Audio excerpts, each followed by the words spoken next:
Hindustan Organic Chemicals Limited has informed BSE Limited about the placement of a letter of intent LOI/service order with Link Legal to undertake closure-related activities of its subsidiary Hindustan Fluorocarbons Limited.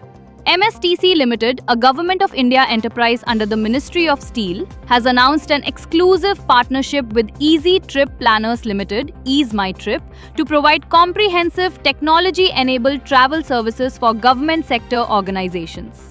Titagarh Rail Systems Limited has received a letter of intent (LOI) from Balmer Lorry and Company Limited for appointment as a lessor to provide 2 BFNS 22.9-ton rakes on an operating lease basis on the Indian Railways network. India's cooking gas supply remains secure and stable, according to Bharat Petroleum Corporation Limited, which has announced a major rise in domestic LPG production alongside strong import planning to meet national demand.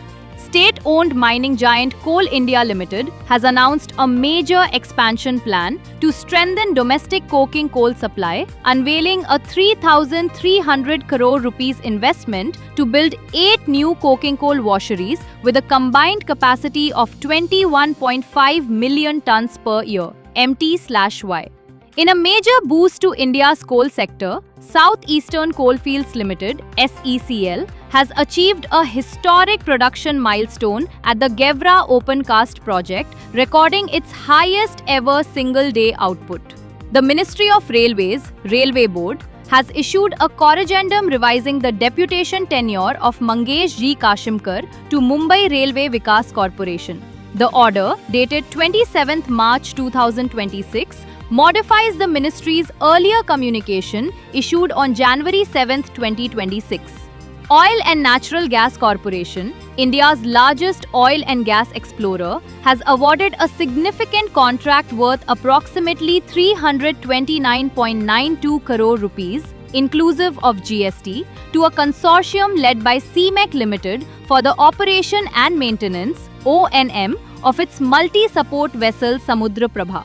SJVN Limited, under the Ministry of Power, has issued a GEM tender for the procurement of 30 SF6 gas units for the Buxar Thermal Power Project (BTPP), Bihar. The tender is part of the organization's effort to ensure reliable gas-insulated switchgear operations at the plant. Mines Rescue Station Nagpur, operated by Western Coalfields Limited, has become the first rescue station in India to offer advanced rope rescue training. This milestone was marked by signing a MOU with Allied Safety Equipment (PETZL) on 26th March 2026.